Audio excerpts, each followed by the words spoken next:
ইরানের রাষ্ট্রপতি রাইসির মৃত্যুতে শোকের ছায়া নেমেছে পুরো দেশ জুড়ে।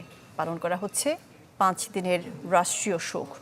3 দিন ধরে চলবে আনুষ্ঠানিকতা। প্রথম দিনে তাবরিজ শহরের মানুষ রাইসিকে শেষ বিদায় জানান কান্নার রোলে। শুধুমাত্র ইরান নয়, ইরাক, তুরস্ক, বাংলাদেশ সহ বিভিন্ন দেশেই রাষ্ট্রীয় শোক ঘোষণা করা হয়েছে। মুসলিম বিশ্বের অন্যতম শক্তিশালী নেতা ইব্রাহিম রাইসি, তাকে শেষ বিদায় জানাতে তাবরিজ শহরে হাজার হাজার ইরানির জমায়েত। রাজপথ জুড়ে তখন কান্নার রোল। রাইসির শোকযাত্রায় যোগ দিয়েছেন ইরাক সহ প্রতিবেশী দেশগুলোর নাগরিকরাও। 3 দিনের আনুষ্ঠানিকতার প্রথম দিন তাবরিজে রাখা হয় রাইসি সহ 8 জনের মরদেহ। সেখান থেকে নেওয়া হয়েছে ইরানের পবিত্র শহর খ্যাত কোমে। আমরা এমন একজন রাষ্ট্র নেতাকে হারিয়েছি যিনি দেশ ও জনগণের কল্যাণে রাত দিন পরিশ্রম করেছেন।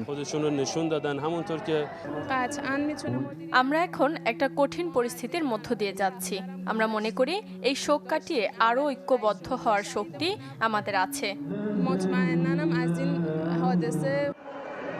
কোম থেকে রাজধানী তেহরানে নেওয়ার পর সেখানেও হবে জানাজা, যাতে নেতৃত্ব দেবেন দেশটির সর্বোচ্চ নেতা আয়াতুল্লাহ আলী খামেনি। এছাড়া আরও 2 শহরে নেওয়া হবে নিহতের মরদেহ। খোরাসান প্রদেশের বীরজানদে রাখার পর সেখান থেকে বৃহস্পতিবার রাইসিকে নেওয়া হবে জন্মস্থান মাসাদে, সেখানেই হবে তার দাফন। শুধু ইরান নয়, প্রতিবেশী দেশগুলোতেও পালন করা হচ্ছে শোক। লেবানন ও সিরিয়ায় চলছে 3 দিনের রাষ্ট্রীয় শোক। একদিনের শোক পালন করবে বাংলাদেশ, ভারত, পাকিস্তান ও তুরস্ক। হেলিকপ্টার দুর্ঘটনায় রাইসের মৃত্যুতে পুরো বিশ্ব যখন শোকস্তব্ধ, তখন মার্কিন পররাষ্ট্র মন্ত্রণালয়ের মুখপাত্র ম্যাথিউ মিলার দিয়েছেন চাঞ্চল্যকর তথ্য। জানান, দুর্ঘটনার পর যুক্তরাষ্ট্রের কাছে সহায়তা চেয়েছিল তেহরান, তবে লজিস্টিক্স সংক্রান্ত কারণ দেখিয়ে তাতে সাড়া দেয়নি ওয়াশিংটন। আমাদের কাছে সহায়তা চেয়েছিল ইরান। আমরা অন্য দেশের সহায়তার আবেদনে সাড়া দেই। এবারে হয়তো এমনটাই করা হতো, তবে আমরা সেই মুহূর্তে সাহায্য করতে পারিনি।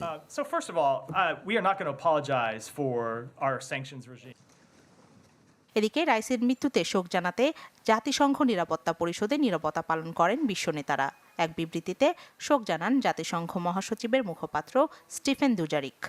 The Secretary General is saddened by the death of Said Ibrahim Raisi, the President of the Islamic Republic of Iran, and Hossein Amir. রাখি জেসমিন, চ্যানেল 24।